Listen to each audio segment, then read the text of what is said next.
Here's another show you can enjoy in the True Story FM family of entertainment podcasts. Hey, movie lovers, I'm Pete Wright. And I'm Andy Nelson. We are the hosts of the Next Reel Film Podcast. If you're passionate about films like we are, you'll love our show. Each week, we dive deep into a movie, discussing everything from the story and performances to the cinematography and score. Not to mention budgets and awards. We have covered iconic series like Francis Ford Coppola's The Godfather trilogy, examining themes of power, family, and the dark side of the American dream. We've explored the works of groundbreaking directors like Catherine Bigelow, discussing her mastery of tension. We've looked at heist films, great car chases, great years in film, couples on the run, and more. Our discussions go beyond the surface, examining what makes each film tick. We believe that when the movie ends, the conversation begins. And we'd love for you to join that conversation. Find the Next Reel Film Podcast on your favorite podcast app or at thenextreel.com. The Next Reel. When the movie ends, our conversation begins. There we go. We're live. Amazing.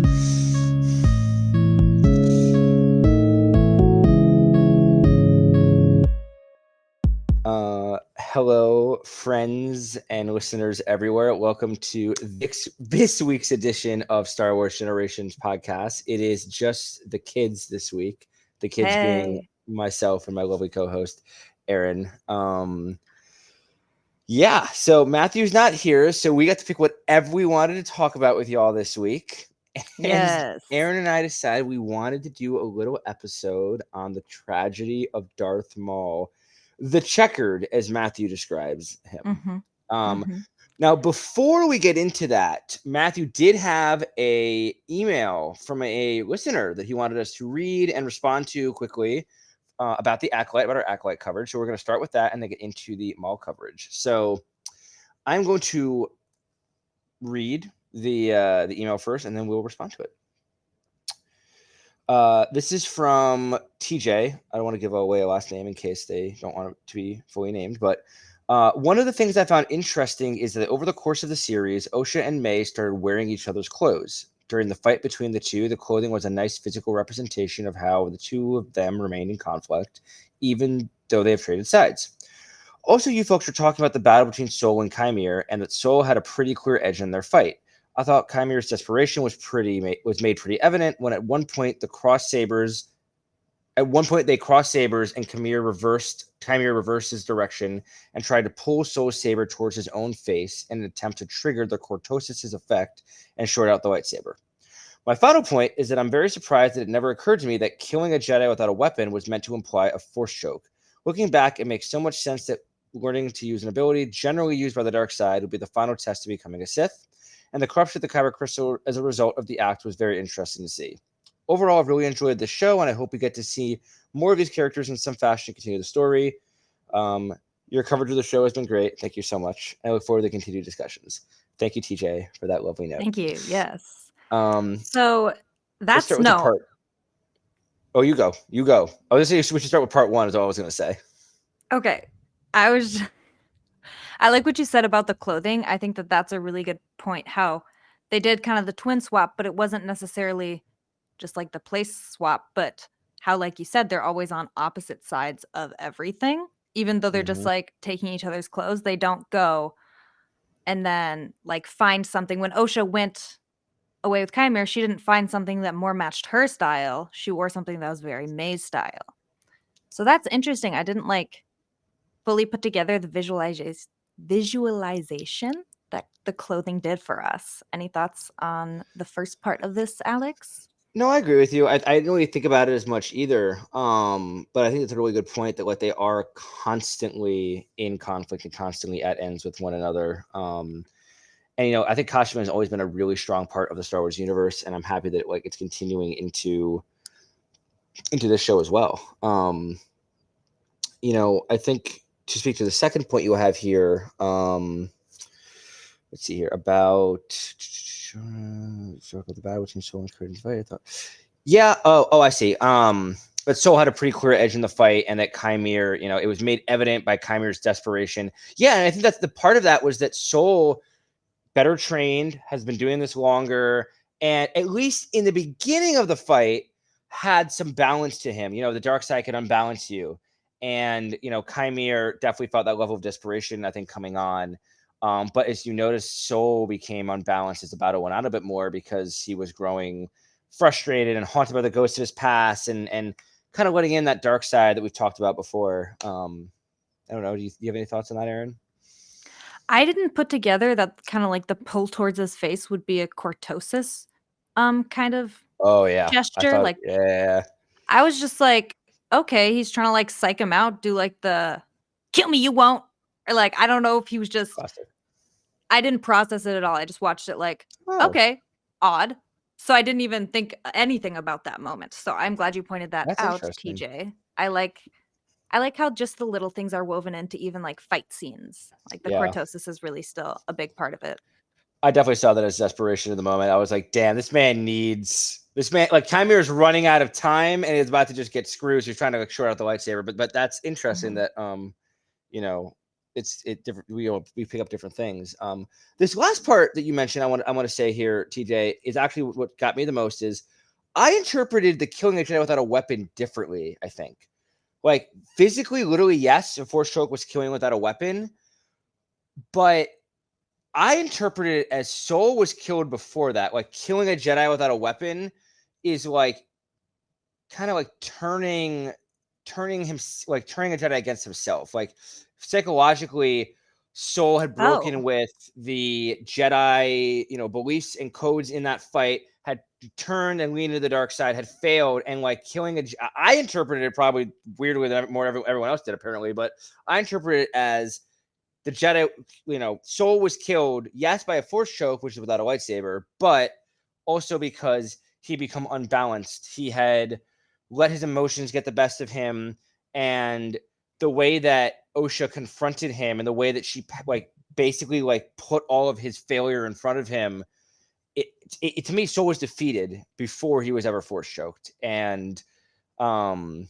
know. I thought that was kind of a cool moment because that's how I interpreted it, but it does make very much sense that a Force choke is literally killing without a weapon. That's so funny. You really delved into that and made your own thoughts, and I love it. It makes sense though, like the idea of emotionally killing a Jedi or within his soul killing the Jedi. Oh my gosh. But yeah, I think it was around a few episodes in where I started to kind of process oh, well, I mean, I assumed killing a Jedi without a weapon was hand-to-hand combat or Force choke. So it's just maybe I just went too deep. No, I love it though. That's the thing that's fun about media is that everyone can interpret it in their own ways. And what you just said also made a ton of sense and is a whole new way to look at it. And that's why we have this podcast, I agree. Thank you, TJ, for sparking this conversation. Thank you, TJ. So just want to start with that. Thanks again, TJ. We always love input from our listeners. A reminder that, in the show notes, you will find our email. You'll find ways to contact us. You'll find our social handles. Please feel free to reach out any way you want. We love getting feedback, questions, comments. And while you're at it, consider being a member, subscribing. It is $5 a month or $55 a year if you want to save yourself a little coffee money. It basically just keeps the lights on, helps us operate. It's going to be buying me a new mic soon so I can sound better for all of you. Bought Erin a new mic. And it just kind of, just helps us make this podcast and bring it to you. Erin, none of us get paid to do this, and we love doing it. And so any little bit helps keep our operations going. So consider subscribing. Now back to the fun part, aka Darth Maul. Erin, do you think we need to give I don't think we should give an entire summary of Darth Maul's life because no. I think we should just kind of hop into stages of his life, maybe. Yeah. Maybe. So can I try a summary of stages? Yeah. Okay. So, first stage, we have him being born to Mother Talzin, living on Dathomir. Mm-hmm. Then he is noticed by Sidious.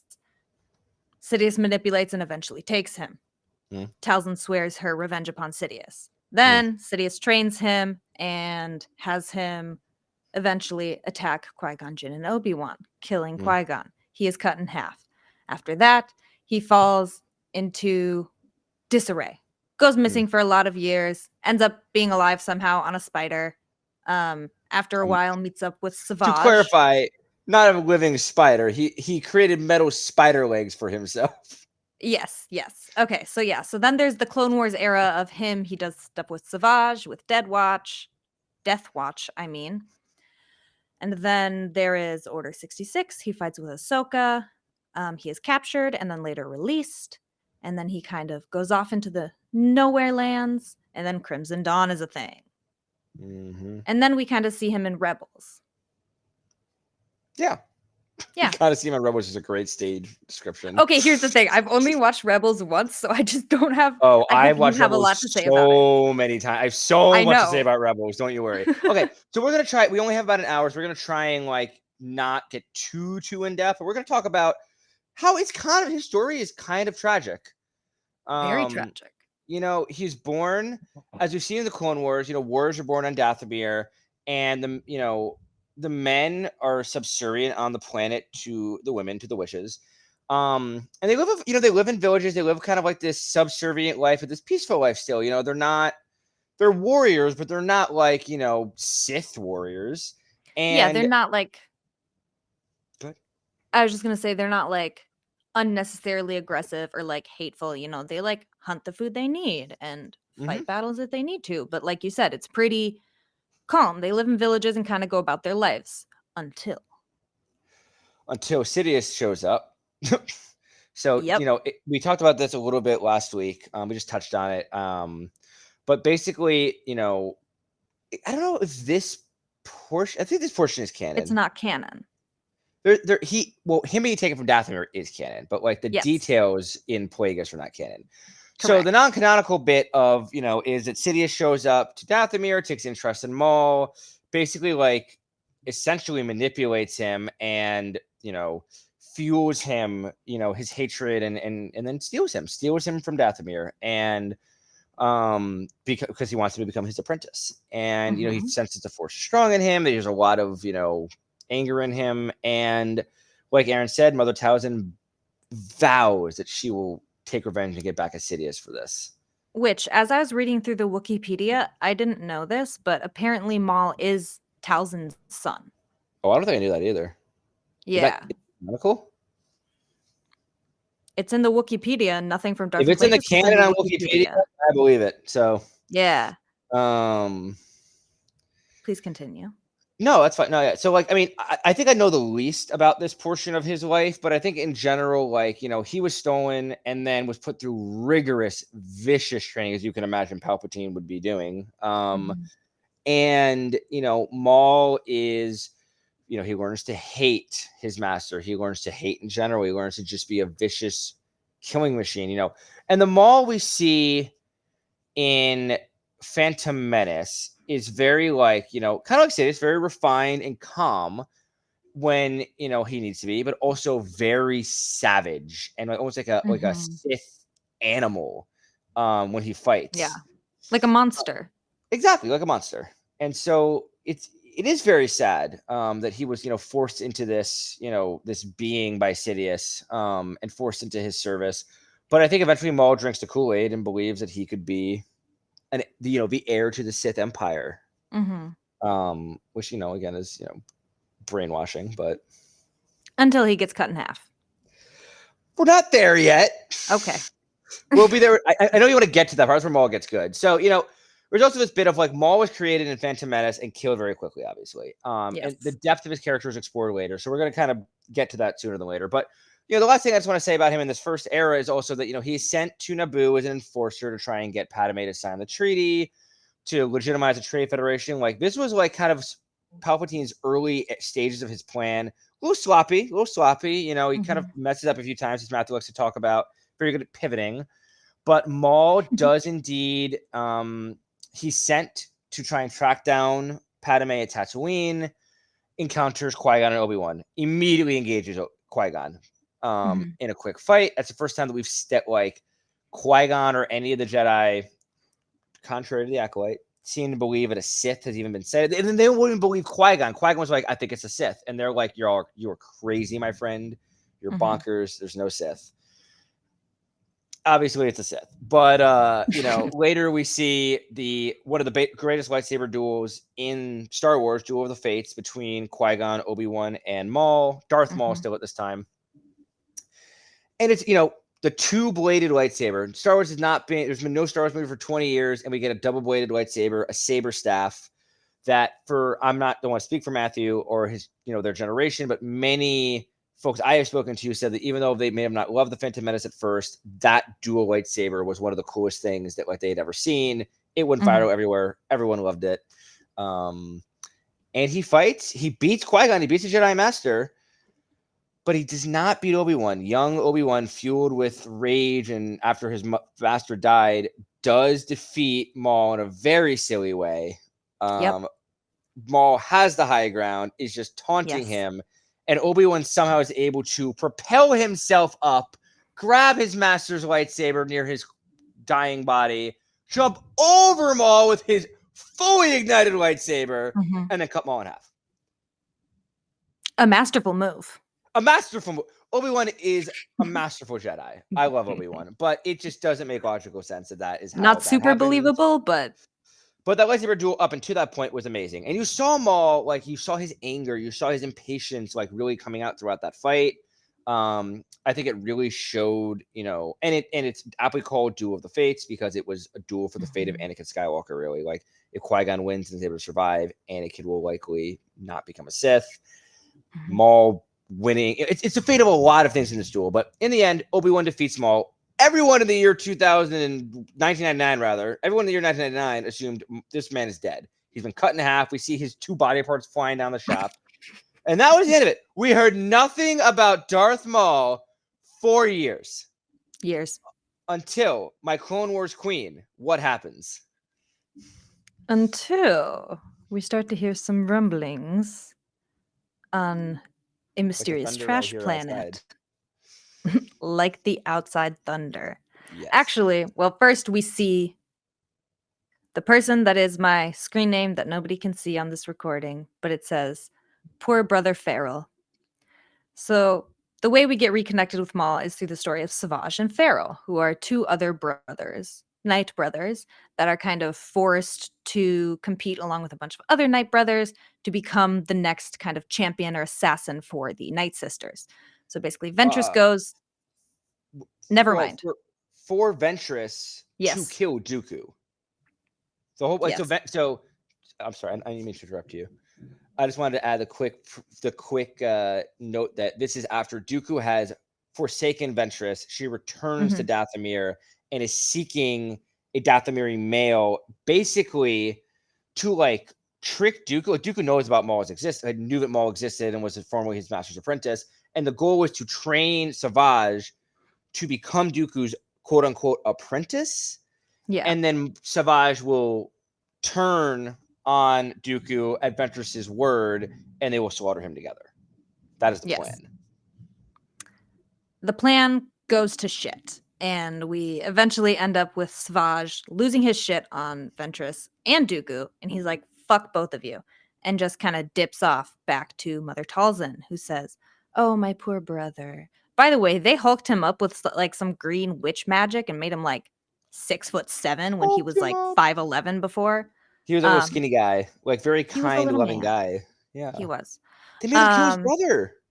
Brother Farrell, that's me. They did make him kill his brother after they hulked him out to prove he was loyal. They said, kill the only person you have ever protected. That's Savage. This podcast is about Maul. So, yeah. Savage is instructed, oh, your brother Maul is still out there. I need you to find him. That is who you can be with, who will train you because or whatever. Ventress betrays. A bunch of betrayal happens. The assassination fails, and Savage is left a broken man. So he goes back to Mother Talzin to say, what do I do now? And she says, go find Maul. Yeah. And so he does that. After some fun adventures, little side quest moments we see with him. He then comes along to this trash planet similar to Baraka. I don't think it is Baraka. I don't know what the planet is. If you keep talking, I'll find it. He meets a snake. The snake is like, I will help you. And then the snake brings him to be eaten by its master. The snake's master ends up being Darth Maul. And Savage is like, we have gotten it. We have succeeded. Alex? Lotho Minor. Lotho Minor is the name of the planet. Cool. But yeah, so then Maul is kind of driven crazy at this point, just between like the rage and the destitution and the horrible, horrible things that have happened to him over his life, and especially since he was, cut in half. And Savage kind of, I believe, almost like knocks him out and brings him back to Talzin, who does some witchy magic, and then Maul is himself again. Before we get too far into that, I just want to say one thing. When we see Maul, it is sad.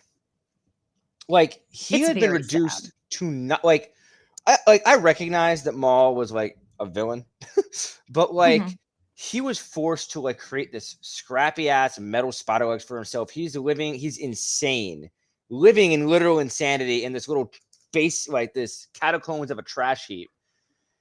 And all you can do is feel bad for the guy. He's very haunted. He's just like rambling a lot about, revenge, the Jedi, Kenobi, hate, these kind of things. And it's clear that he has completely just spiraled. I mean, losing half your body and spiraling down a tube is probably going to do that to your mind as well. Yeah. So it is sad. It's really sad. Well, first of all, it's creepy as hell because he's a giant spider, which freaks me out. Hated that when I was a kid. But yeah, when like the light shines onto him and you see he like cowers away and he's like making golem noises and whatnot. It's sad. And so then I also learned that Lotho Minor it's a trash planet that other planets would dump trash on, and Naboo dumped their trash there. So that's lucky how he ended up there. He fell through a trash chute and was just dumped there. I don't think I ever processed that. Yeah. Yep. That's so sad. He was just trash dumped away. And he could have died. But he used his hate to fuel him to stay alive. Mm-hmm. Sith are good at that, just hating themselves back to life. They are too good at that. Yeah. I wonder if that's a technique we can use in real life. Not sure. Maybe we'll talk off the pod about that. So real. Okay, but yeah, so Maul has now been brought back to Mother Talzin, and she like cleans his mind out and gives him fresh legs. Yes, fresh legs. That's right. Okay, do you want to give us the next little bit until we get to character moment? Yeah, she gives him fresh legs and basically disappears. She just gives him fresh legs and then fucks off. Like Mother Talzin just fucks off. Yeah. Literally doesn't even like say hi to Maul. Like, what's going on, my boy? No, just disappears. So like Maul wakes up and doesn't know anyone is there except for Savage. Mm-hmm. And basically Maul is just like, I'm back. I can't and he's like, first order of business, basically. Kill Obi-Wan Kenobi. Like immediately. This man has not stopped thinking about Obi-Wan Kenobi since he was cut in half. Mm-hmm. That has been his entire purpose. And so it starts off a little shaky, but basically he just tries to like straight up like go after, how does it, what's the first thing they do? It starts with a massacre. Is that the first thing they do? Okay, I don't know, but we're not here to break down exactly every single little moment of the episode. You're so real. I love you, but we got to keep going here. Okay, keep going. Basically, he and Savage start a rampage across the galaxy, killing innocents as well as Jedi and Padawans, and sending videos to the Jedi Council with Padawan heads and saying, "Give us Kenobi or we will never stop." Kenobi's like, "That's disturbing." And then him and Adi Gallia go and hunt down Maul and Savage. It does not go well. Savage literally skewers Adi Gallia. With his head. With his head, yeah. With his giant horns. Pretty graphic for a kid's show. No blood, though. So it can still be Youth 7. Yeah, and then Kenobi ends up, I believe, captured by Maul and Savage. And then Ventress shows up. Breaks him out. Maul and Savage curse her, and they blow up the ship, and Maul and Savage are believed to have been killed and just away into the abyss. So like Obi-Wan, so they do kill a bunch of innocents, but like Obi-Wan is able to like kind of fight back a little bit for a while there, because I think it's just fun that like this happens on Hondo's planet, and it's like just such a silly little moment. But like Obi-Wan fights back and like kind of beats Savage for a minute. And then eventually, you're right, they're captured, and Ventress does break them out. But like this whole time, Maul's goal is to unbalance Obi-Wan. Like in all their fights, he's trying to make Obi-Wan angry. He's trying to make Obi-Wan like forget himself. And he starts teasing him, like, "Do you remember how I killed your master? How'd that make you feel? How did it feel when you watched me kill that weak old man?" Like he's just like dig, and Obi-Wan is losing his freaking mind. Like that man's usually has it together. He was not having that in that moment. Qui-Gon's his soft spot. Yeah. It's like Maul was undone and then returned, and now Obi-Wan's getting undone. Mm-hmm. So yeah, those are a lot of important character moments for Obi-Wan we have through Maul's story, because it's just this absolute challenge. Like this failure of his master died in front of him, and you thought you killed the guy. No, you didn't. So yeah, Maul gives us a lot of interesting. It character developed for a lot of other people too, but yeah, I feel like up to this point, this is kind of Maul kind of being like a little crazy. After this point, after he's defeated by Obi-Wan and Ventress together now, is when like really like his kind of bigger arc of his story begins, because he's left afloat in his ship. Like Ventress and Obi-Wan kind of jettison them and escape, and they're found by whom? The Death Watch. And that is where Maul's story really gets picked up. Yeah. Mr. Vizsla shows up. Basically, Maul is like, Maul and them have a common objective, I guess. To kill the Jedi. Specifically, Obi-Wan Kenobi. Because what did Kenobi do? He screwed with everything they held dear because he loved Duchess Satine so much. Yep. And Death Watch says, "Fuck the Duchess. Fuck her little playboy Jedi." And Maul's like, "I can get on board with that." Right. But this whole time, Maul is kind of like ingratiating himself because he knows that like he needs them to like get supplies and heal, and kind of like he hatches his own plan in the back of Maul's mind. He's like, "I'm gonna fucking overthrow these idiots." And, well, like, he tells Savage that. Yeah, exactly.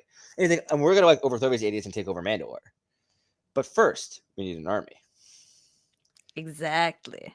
And so with Death Watch, they go around and they like collect like the blacks. They go to the Black Sun, the Pikes, killing anyone they need to essentially consolidate this crime empire under Maul's control.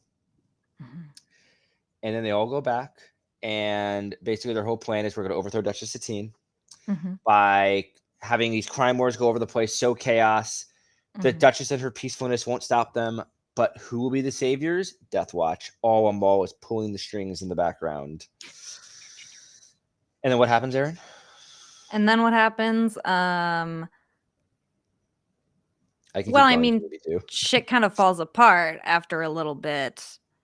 You know, they overthrow Satine. Obi-Wan comes, fights Maul. They make Satine call for Obi-Wan to come alone. Yes, because Maul is like, "I want this guy." Yeah. But they don't know Maul is there, do they? Well, no, they don't. Satine is just like, "Oh, we need your help, Obi-Wan. Like, we've been overthrown. Like, Death Watch is here." And then Obi-Wan pulls up to save her because he loves her. Yes. Let's come out of the weeds. Sorry, Matthew. No, it's okay. We're both doing it. I know. But then Maul basically, like, Obi-Wan shows up. He's captured. And Maul has Satine hostage and then murders Obi-Wan's love in front of him. Obi-Wan's thrown in prison. Yada, yada, yada. Yep. It is at this moment then that basically Maul challenges, or very soon after, Maul challenges Death Watch, Pre-Vizsla specifically, to 1v1 combat.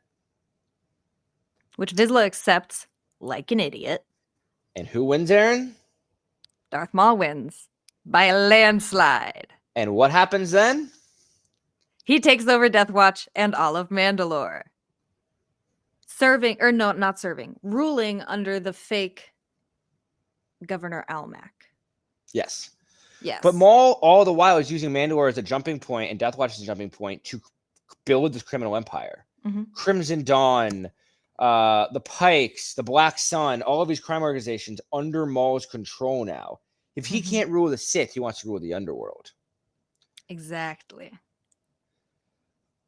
But a little wee bitty snag happens along the way. Someone catches wind of Maul gaining power. his former master. That's right, Mr. Sidious. Who, on his own time, ruined the Galaxy's Chancellor, pulls up in his hood with his 2 lightsabers and just murders Savage Opress, puts Maul in his place, and is like, I'm not going to kill you. I have plans for you. Basically, allowing Maul to live and sow chaos in the underworld to divide the Jedi's attention. Mm-hmm. Which is crazy to me because Maul just remains under the thumb of Sidious, even when he's not his apprentice. He just is being used and being used and being used. Is that how you interpreted it?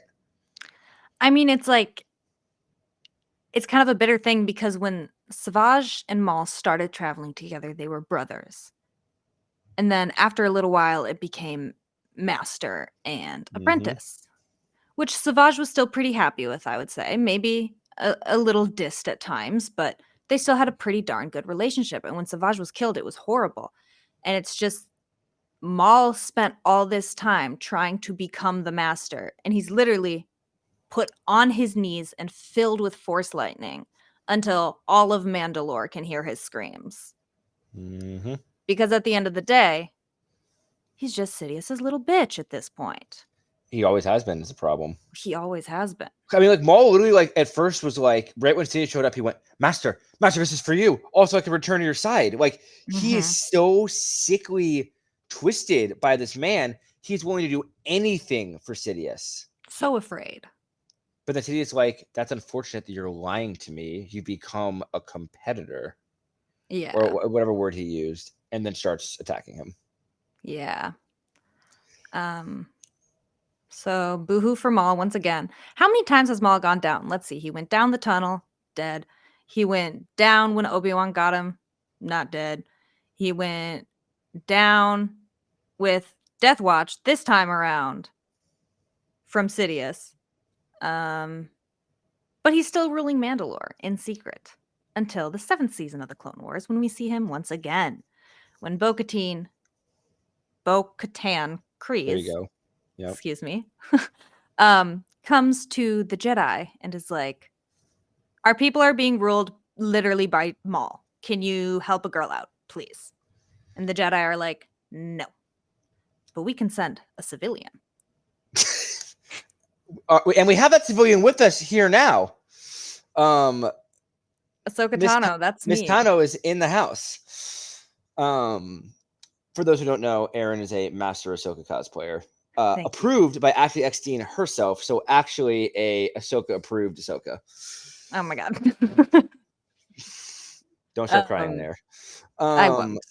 But for real, so like Erin's correct that like this is where we see a lot more of Maul's growth as well, because we see that Maul has really gotten into this role of like kind of under the table control and despotism of this planet. And Ahsoka is sent there with part of the 501st, including my boy Jesse and Rex and a lot of them, to try to put an end and apprehend Maul. But in this time, we get an iconic quote from Maul. I was hoping for Kenobi. Why are you here? To Ahsoka. And of course, like, Maul attempts to recruit Ahsoka to the dark side and to become his apprentice.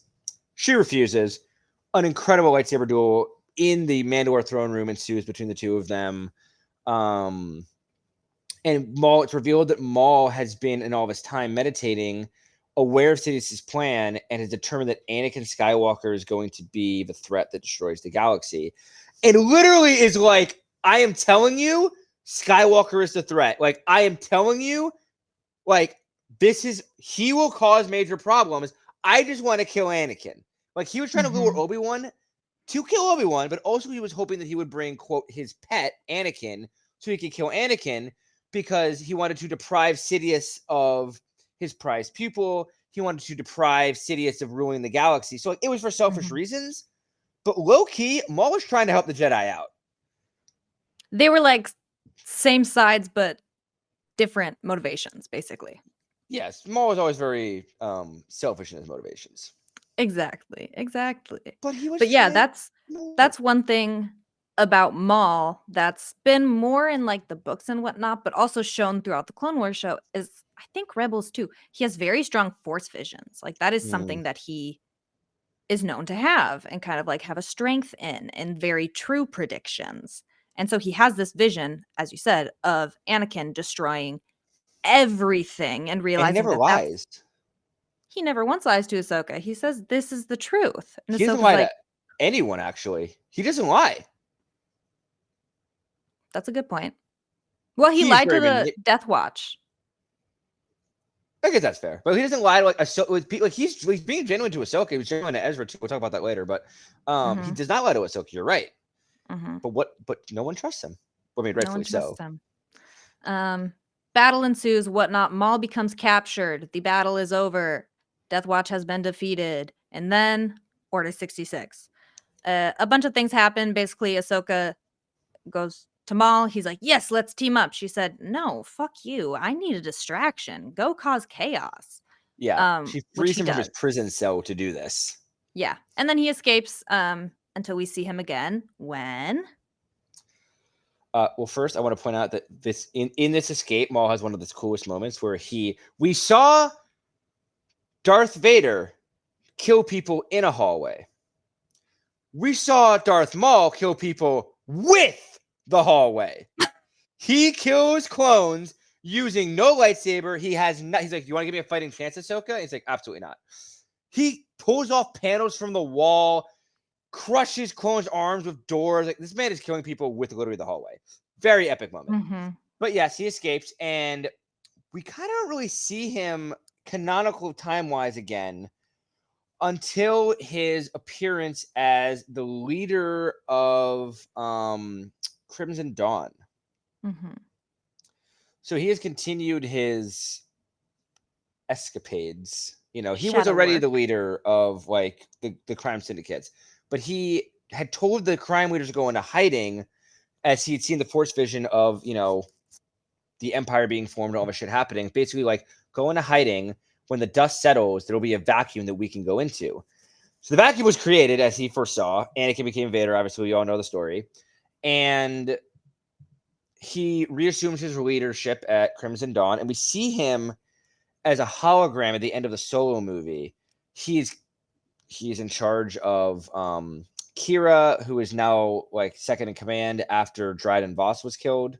And he's like, Kira, we're gonna be working much more closely together. And did you read the Kira book, Erin? No, I didn't either. Well, I'm sure some stuff goes down in the Kira book, but basically, Maul is ruling these criminal enterprises and is this big bad leader. And we don't see him for a while. He's just doing his chaos BS in the background until we find him. Flash forward many years, underneath a Sith temple in the former Sith world of Morabad. So Korriban, Morabad. He is discovered by one young Jedi Padawan, Ezra Bridger. Now, I know you only watched Rebels once, and I've been also talking a lot, so I'm just going to give this quick description, and I want you to give me a full analysis, Erin, please. Okay. I just feel like I've been talking too much. So Ezra falls through this whole when he's with Kanan and Ahsoka. They are like seeking out this planet for knowledge to defeat the Sith on word from Yoda, where they stumble on Maul. Maul is older. He apparently been trapped there. His ship. We don't really know how. It's never described exactly how he got there, but he immediately takes interest in Ezra and kind of guides Ezra through these different, you know, parts of the planet to try and get to the Sith holocron that is located in the Sith temple. Now, during this time, Kanan and Ahsoka don't fucking trust him. Like, he appears and Ahsoka's like, Maul, you're alive? What? Like, she is just shook to her core. And of course, he's like, Lady Tano, how are you? Like, Maul loves to call Ahsoka Lady Tano. That is why my homegirl Erin is Lady Tano Creates. Correct. But Ezra immediately trusts Maul. Immediately. And again, Maul's not lying to Ezra. He does not lie to Ezra at any point. He wants Ezra to be his apprentice. He wants him to go to the dark side. He wants to rule the galaxy together. And Kanan, of course, does not trust him. Ahsoka does not trust him. but they all team up temporarily because a bunch of Inquisitors have showed up to kill them.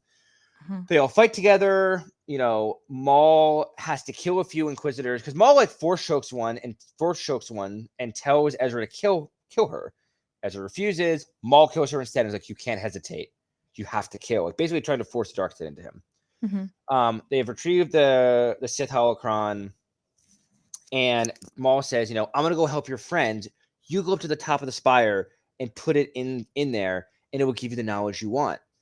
That part he lied about, I guess. But Ezra goes up to go do that, and Maul goes to assist, in massive quotes, Kanan and Ahsoka. After all of the Inquisitors have been defeated, Maul immediately turns on Kanan and Ahsoka and blinds Kanan. Kanan Jarrus is Ezra's master. Ahsoka and Maul fight for a minute, whatever. And then Kanan gets back up, and Ahsoka's like, you got to deal with him now. Blinded Kanan, puts on a Jedi mask, and all right, but that's too detailed. Kanan basically beats Maul while blind, throws him off a cliff. Maul ends up escaping, and it's kind of a thorn in their side for a while. So, like, he had instilled this dark side stuff into Ezra, who then starts studying the Sith holocron, and because of that, Maul is able to keep tabs on Ezra, like able to trace him through the Force, able to trace the Sith holocron. So he keeps popping up, holding, you know, Hera and other members of the Ghost crew hostage, trying to get Ezra to join him on the dark side. All the while, Kanan is trying to push him away. But what was Maul's goal in all of this? He wanted to combine a Jedi and Sith holocron with the help of Ezra so he could fucking have a strong enough Force vision to track down Obi-Wan Kenobi. All he wanted, even in his old age, was to find Kenobi. He's literally hunting down like Sith artifacts and learning ancient things to be like, Kenobi! At the end of the day, once again. It feels like he gave up his criminal empires, or maybe they fell apart. You know, I'm not really positive.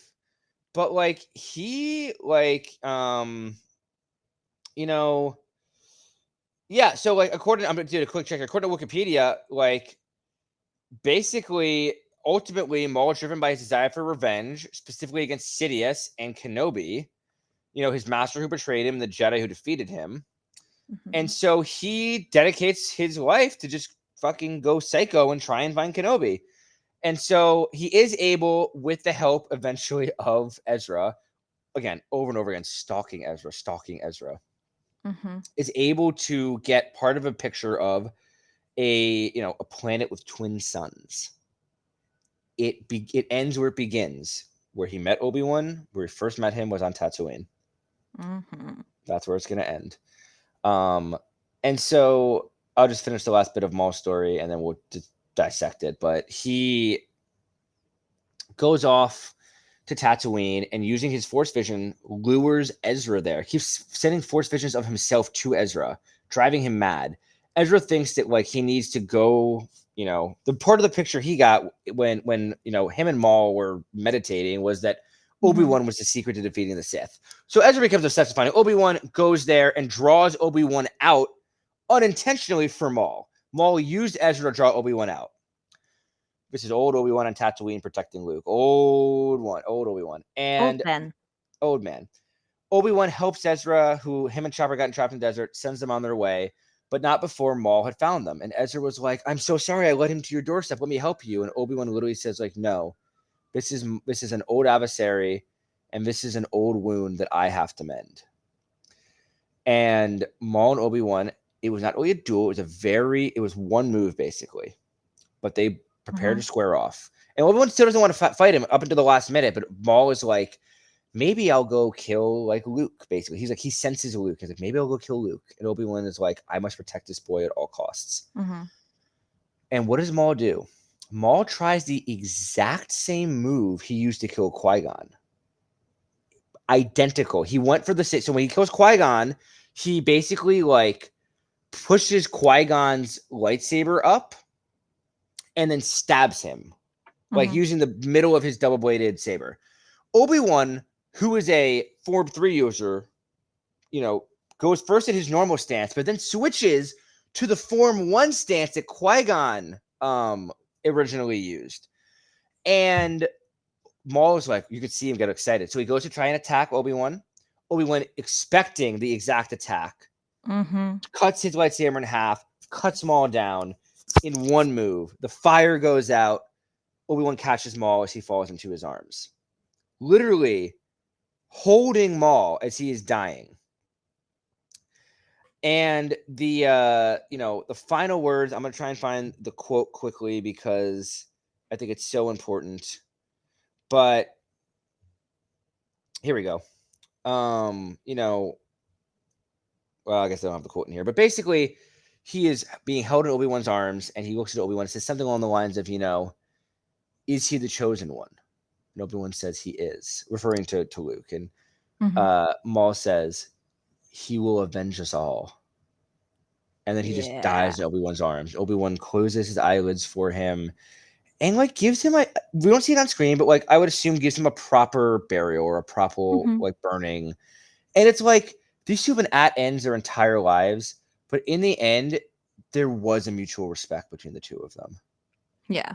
And they die kind of like weird adversary brothers.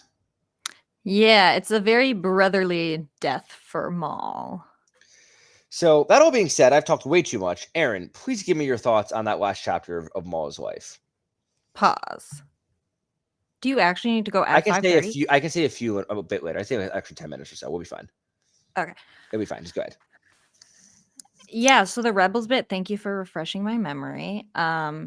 We see Maul once again just begging for an apprentice. This guy just wants to be on top so bad. And he doesn't want to find his own apprentice. He just wants to take other people's apprentices. He took Ventress's apprentice. He's trying to take Kanan's apprentice.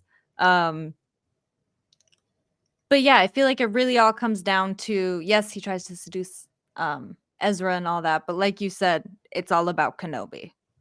And just having that culmination on Tatooine of their entire, like you said, lives of fighting one another. It was just it was one of those Star Wars moments where I was like, oh, this is so cool. Just watch and appreciate it. But yeah, Maul, as always, is just sounds like he's causing chaos, hunting Ezra and the Ghost crew, all that good stuff. But it's also I still don't understand. Sorry, what were you saying? What don't you understand? It was not important. Oh, okay. I was just gonna say that he's still an afterthought though in all of this. And what I mean by that is he was an afterthought to Sidious. Obi-Wan was always in the forefront of his mind. I guarantee you, Obi-Wan did not spend a fucking day thinking about that man. No. He always just was second fiddle and always felt wronged. And it's he lived his entire life trying to find some sense of inner peace and a bit of twisted justice. But he never found it. He never found justice for himself. He never found peace. He died with Sidious ruling the galaxy and Obi-Wan still alive. Obi-Wan having defeated him now 3 times. Yeah. It's a tough day to be Maul. That's why we call this the tragedy of Darth Maul, because things just don't go his way. And I really do feel for him. The more you watch him, he said, okay, so Ray Park performs his physical live action version.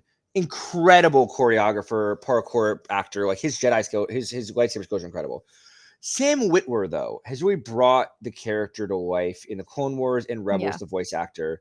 A little fun nugget for all you fans out there. Also the voice actor of Starkiller in the Force Unleashed video games. But he creates this Maul is very refined, very proper in the way he talks, but very cruel and very cold and calculating. And he creates this persona where you almost want to root for him in a lot of these situations because you're I feel bad for this guy. It's he always seems to have his shit together, but never seems to fully win because every time he gets a win, he throws it away in an effort to get revenge or to take it too far.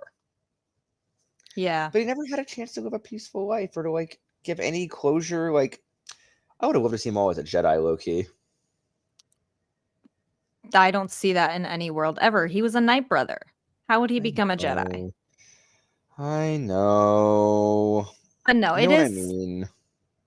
I understand what you mean. But yeah, it's interesting to think back, like, even if he had stayed with Mother Talzin, like, what would that life have looked like for him?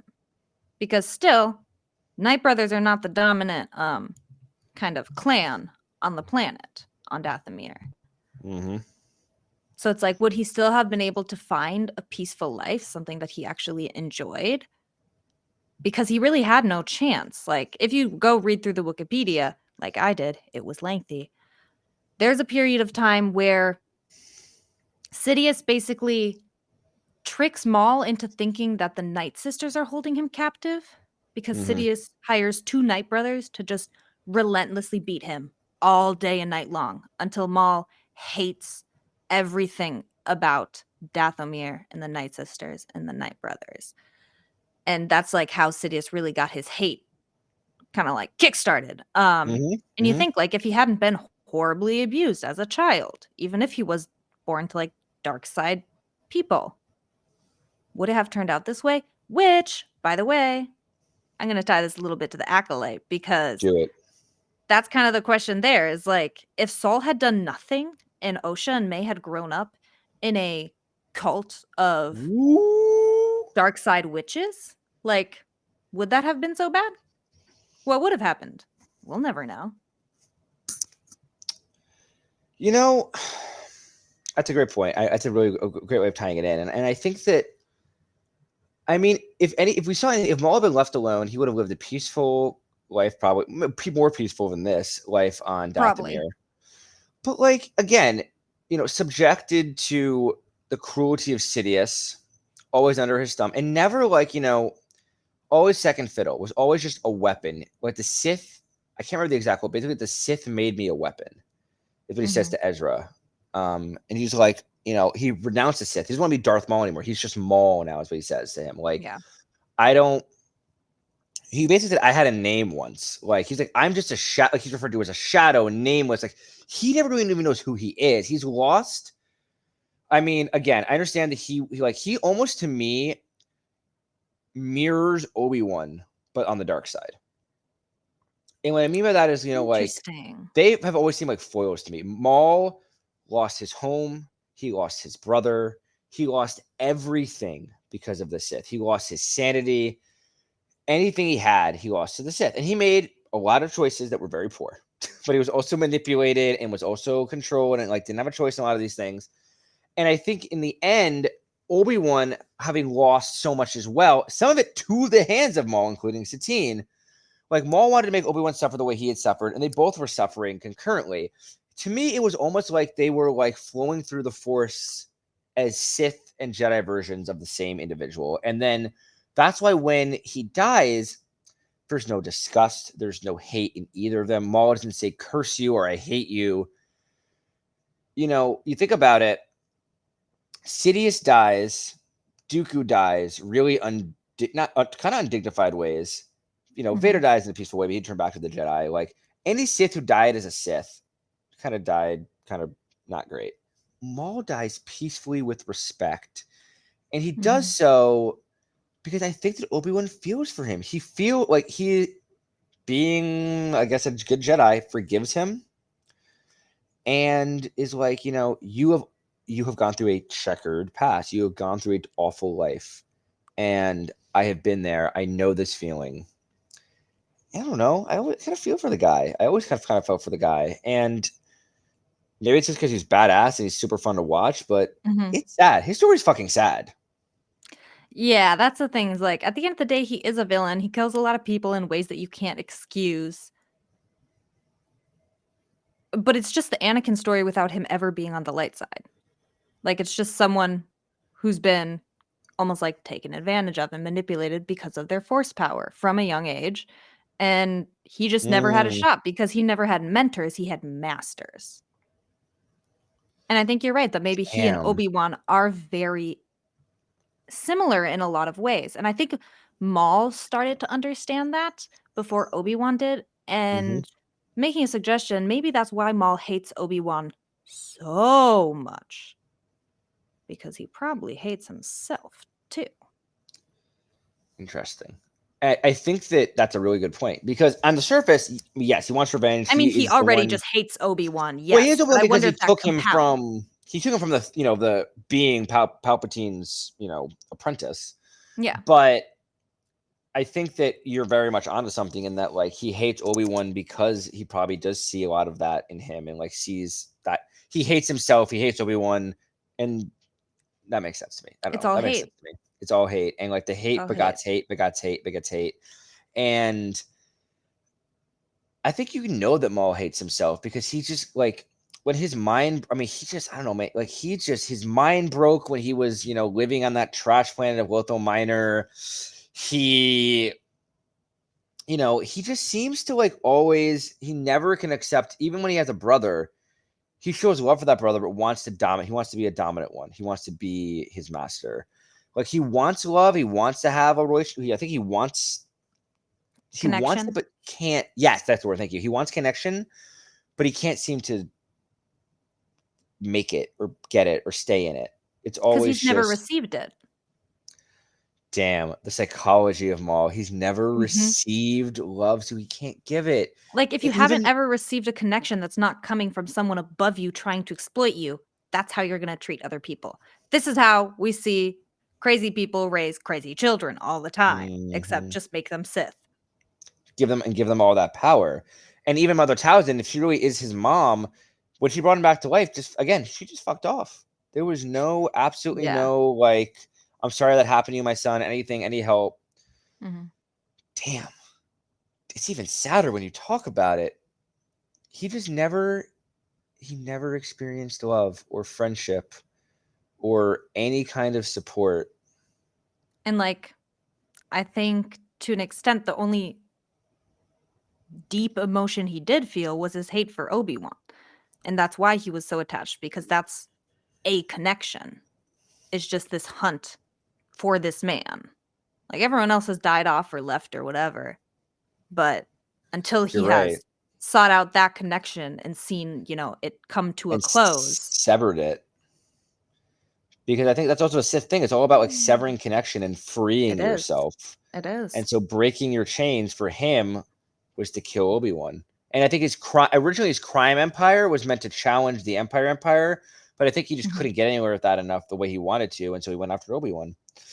And it's always fun to me that he always saw Obi-Wan as his main foil, but I feel like Ahsoka low-key was right in the running with that as like one of his main foils. Like, but again, there's a begrudging mutual respect. He always had a mutual begrudging respect, even though he would like just leave them to die whenever.